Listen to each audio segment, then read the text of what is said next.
Hi, everybody. It's Lynn Louise Wonders again, and today I am here with Jamie Lynn Langley, who is the Hello. president of the Tennessee Association for Play Therapy. And the topic that Jamie is probably most well known for is her enthusiasm for promoting connections with nature in the realm of play therapy and play therapy within the realm of nature. And so, in this time of telehealth, Jamie, with people at different levels of isolation, having to be quarantined, staying indoors.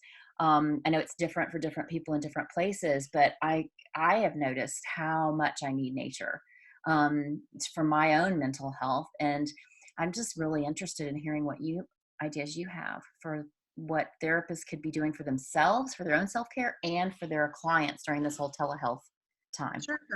And I think a lot of us talk about how nature is like our healing balm. And we Yeah. don't want that to stop just because we're more confined. So we may just have to be a little bit more innovative. Hmm. And what I've been hearing a lot about is just think about nearby nature, because I know sometimes it's hard to hear about parks closing, certain trails closing, some of that access. But nature isn't really closed, it's just some of our access to it. So we just may have to think out of the box a little bit. And Yeah. so some things I was thinking about was how can we access that nearby nature, both for ourselves and if we're doing telehealth, teleplay kind of things too. So the good thing is most of these things can be used both ways, Okay. both for therapist self-care and then with clients too. And so I kind of put it under three things when I was kind of just organizing it for myself, Hmm. thinking about ways to get grounded, get going, and get growing. Oh, I So like for that. yeah, so kind of easy to remember. So with getting grounded, thinking of things like simple things like rocks and stones. Sometimes just holding them helps us with that feeling of getting just calmer, which we need right now, during the time of the pandemic. Anxiety is always there, but it's even more so Definitely. prevalent right now. So just being able to do that, even if you want to do something creative with the rocks, so take some Sharpies, even something simple, just do a little design Hmm. on a rock. I did this thing, I've probably done it with you, Lynn, in some kind of training or something, but we're thinking about a characteristic that starts with the first letter of the name you go by. Hmm. Like for myself, I'll do Joyful Jamie.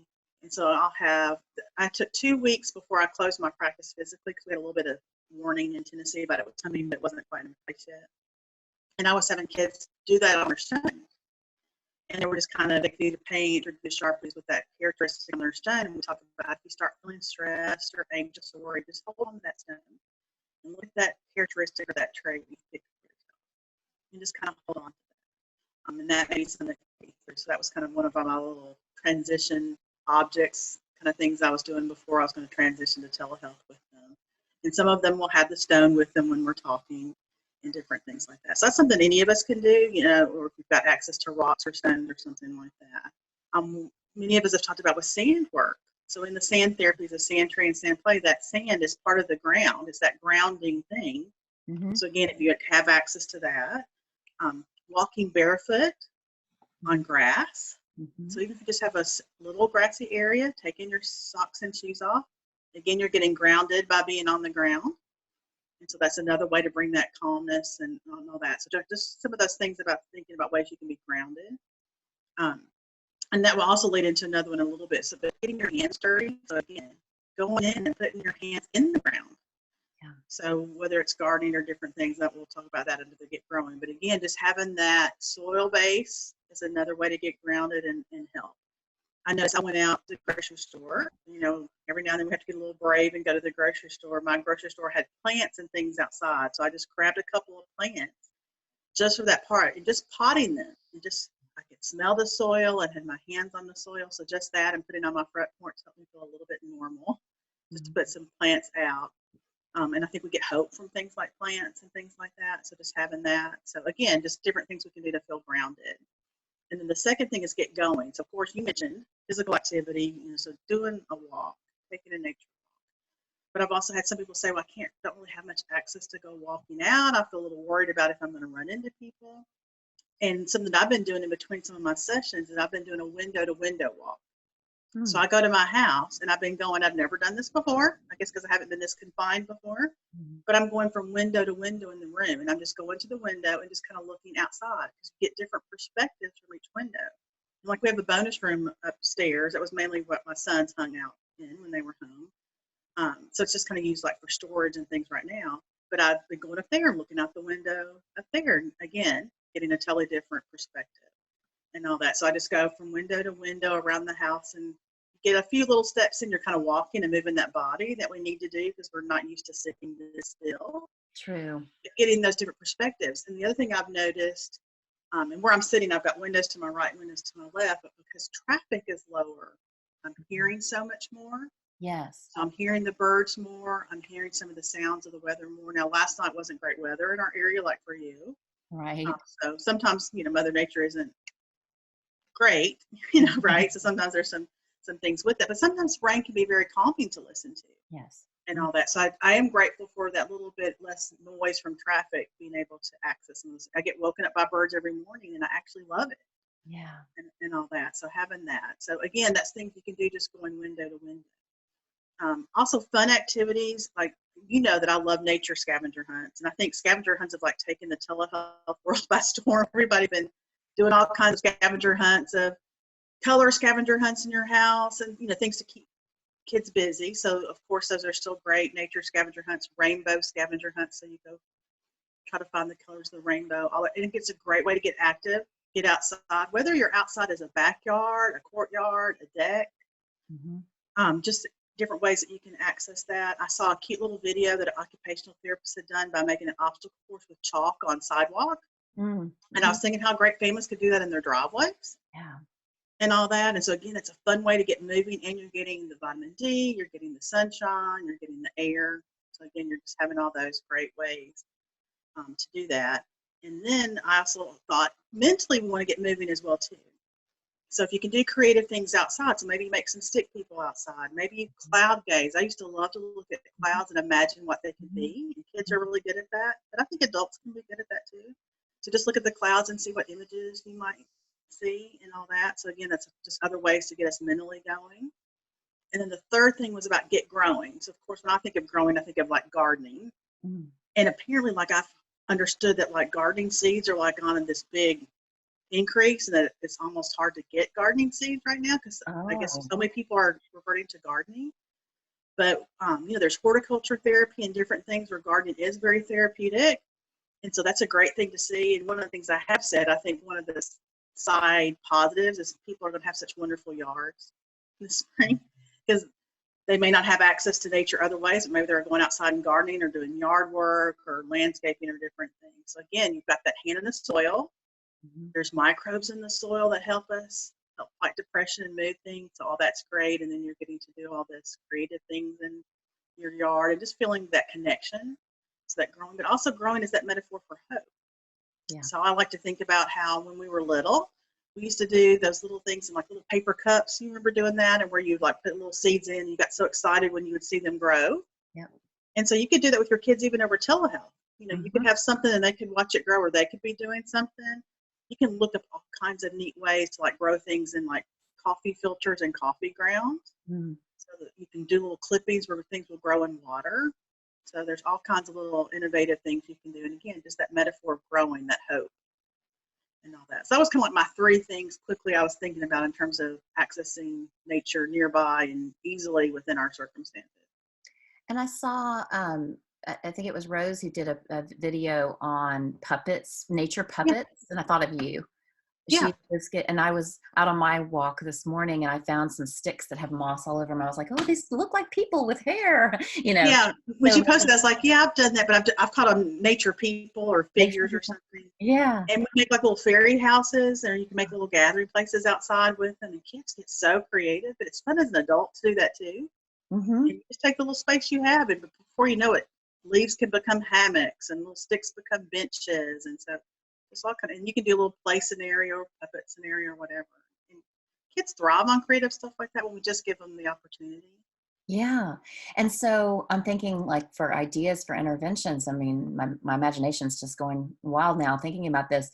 We could send for those children who have access to sticks, leaves, rocks, pine cones, things that are just outside, to have the parents do a little hunt with them to collect those items and then bring them to the telehealth session. And I also was thinking, as long as they're supervised and it's safe, that we might be able to do some of our sessions outside. If we can bring our device outside and they can bring their device outside, and we can be out in Right. nature together through telehealth. Right. Sometimes with, it depends on the Wi-Fi and all that about how much I had a couple kids that wanted to take me outside, and sometimes they could do it and sometimes they couldn't, Right. depending on the Wi-Fi and data access and all that. But Yeah. I've done several of those where I've had them do like little scavenger hunts or just gatherings of things that just look fun and unique to them. Because Hmm. there's this thing called loose parts play that I like to do, and it's kind of like out of England. So you just gather different parts. Hmm. And so it can have a lot of those things, like you said, pine cones and leaves, and like I'll have shells and sticks, just different things they can gather, and then have them bring it in and just see what they can create. Yes. So neat, the different things. So they don't have to glue it together or anything, so they can change it up, and the next day they can come create again. But they can do that on screen with you and create. They may even ask you for some suggestions or whatever, depending on, theory about how much you want to get with that. But that's great too. And so they love just being able to do things with you. And so that's an easy thing. Plus they were like, oh, look, Miss Jamie, this is what we gathered outside, or this is what I found on my treasure hunt. I love mandalas. Can Yes. you make a mandala out of it? And so they'll start making a mandala, and I can be with them as they're making the mandala, and they can show it to me. So lots of ways we can still access. We just have to think about it a little differently than we used to. Definitely. And so before we close, I know you mentioned a few things there.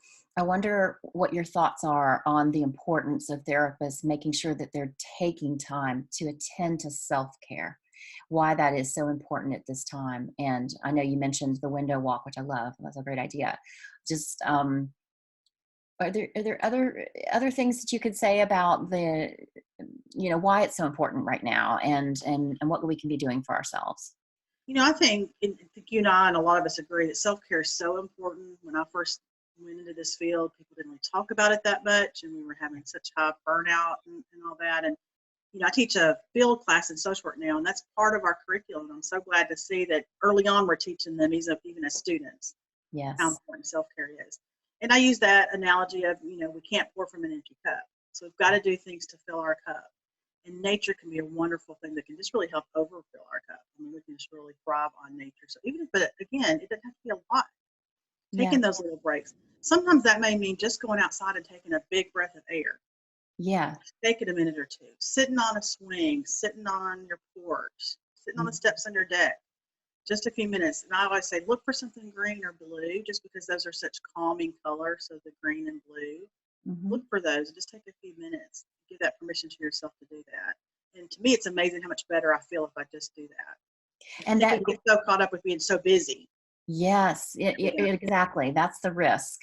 And then before you know it, especially with this two-dimensional way of connecting with people, it just takes a different energy level. And so, but I love what you talked about, the grounding of going outside if you can and getting your bare feet on the earth and just feeling that connection. And letting kids roll around in the grass. One of the things I've Yeah. been telling my parents is they're so confined inside right now. Mm-hmm. And sometimes parents are working, so they're having to tell them, you're Mm-hmm. going to have to stay in this room, or be quiet, or you can't come in when Yeah. I've got to do, not just, all those things that we're having to do. I mean, I don't, because my kids are grown and not in the house, but for people that have young children, or if you're working with parents that have that. So kids are having to kind of watch, and they're on the screens a lot. Yeah. And so let them go outside and thrive. Let them go outside and roll around the ground, do those things. Let them go get dirty, so they can have a little bit of that freedom that they're not getting. They're not having PE right now since they're not in school. They're not Right. out playing in their playgrounds right now because playgrounds are closed. Right. They're not playing with friends. So let them go outside and get dirty. Go make those mud pies. If they've never done it before, what a great time. I had a family the other day. I said, I want you to go make stick drawings in the mud because we were having some rain, whatever. Go make stick drawings. It doesn't matter what it looks like. Just go have fun with it and Mm-hmm. all that. So the dad was like, oh, well, that'd be kind of cool. And I'm like, yeah. He's like, I haven't done that since I was a kid. I'm like, exactly. Go be a kid again. Uh-huh. Connect with all that. So there's great things that we can do. And encouraging them to go jump in the puddles after it rains. Yes, So, yes, lovely or things as like long as that. it's not lightning, go outside in the rain That's and right. play And in then the look for those rainbows, because even sometimes, those are such great symbols of hope that we can find. And some people were posting some pictures the other day of a double rainbow, and those are even more special when we see that. yeah.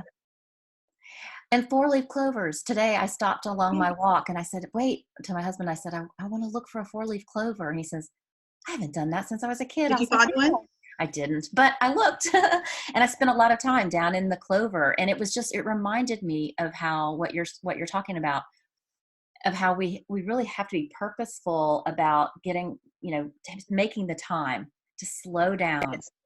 and look more carefully and listen more carefully and this mindfulness, being conscious of what we're experiencing in this present moment in connection with nature, and even if it is looking through the window or listening through the screen. Well, And I'll do that a lot anyway, that we'll go take a little walk outside, and I'll have kids like, let's just stop and be still and listen. And how powerful that can be, especially for some of my teenagers when they're really, even before this pandemic hit, about some of the stresses they were dealing with. But you mentioned that 4-leaf clover, and that's one of the last activities I did when I was still in my office. Was I was outside with a little girl, and she had never found a 4-leaf clover before, but her sister had one. And I'm like, well, let's see if we can find one. And she found one. And the Wow. excitement with finding that 4-leaf clover and all that, I mean, it was worth $1 million to her right at that moment. And really, she was so excited. So again, those little simple things can mean so much. Definitely. Well, thank you so much for being with us today. You're And welcome. I know this is going to inspire a lot of people. So, Can I tell everybody one more thing? yes, go. Yes. So music too, and sometimes we don't think about music with nature, but if you go online, and I can even send you the link, Lynn, of something that I use. There's like a 3-hour loop of nature music, but it's also got real music, like someone's playing an instrument, and nature sounds, and these beautiful nature scenes. And I will actually keep it on my laptop. So this is a great thing to do when you're doing notes. I can still hear it while I'm doing my notes, and I can actually flip from screen to screen. And sometimes I just stop for a few minutes in between I'm doing my notes and just watch the nature scenes. And just all that does for me. So there's a lot of studies that show us if we can't have access to nature in person, we can get great results from doing it on screens and in pictures. And just because you can hear all that and see all that. And there's another thing that I can send you the link to. There's this wonderful video with Louis Armstrong singing What a Wonderful World. And I think we need that now. And you see the nature scenes. It's To Nature Sings as he's singing about the trees and the leaves and what a wonderful world. And it's just beautiful. And I just always feel so much more hopeful after I watch that. That's actually how I end my days right now. Is I end my days, when my telehealth days or whatever, my work days, watching that video. Oh, Jamie, that's a great idea. What Yeah, a wonderful way to take care of yourself. So what I'll do is if you'll give me those links, we'll make sure I that we will. put them down below the video so people can go and see the loop of the nature scenes and the music, and then Louis Armstrong video. Yes. And And what there's another, yeah. I'm sorry, go ahead. I was going to mention, and also I found that the Georgia Aquarium here in Atlanta, well, I'm not in Atlanta right now, but yeah, in Atlanta, has some webcams for beluga whales and other animals. So you can go and watch on the internet the animals and Yes. at the aquarium. So I'm going to link that up too. And you had one Oh, more. that'd be great. Yeah, so some of you may be familiar with the Children in Nature Network that was started by Richard Louv, who's one of the co-founders. And they've actually started a new group. I guess it's like a new web page underneath that, and it's called Finding Nature. I'll make sure I got that right. Yeah, findingnature.org. Okay. And there's new articles just for now about accessing nearby nature and nature in terms of the current environment during COVID-19. And then Richard Louv has a little webinar coming up himself, and there's some others coming up. I think there's going to be one later in April about accessing nature for mental health.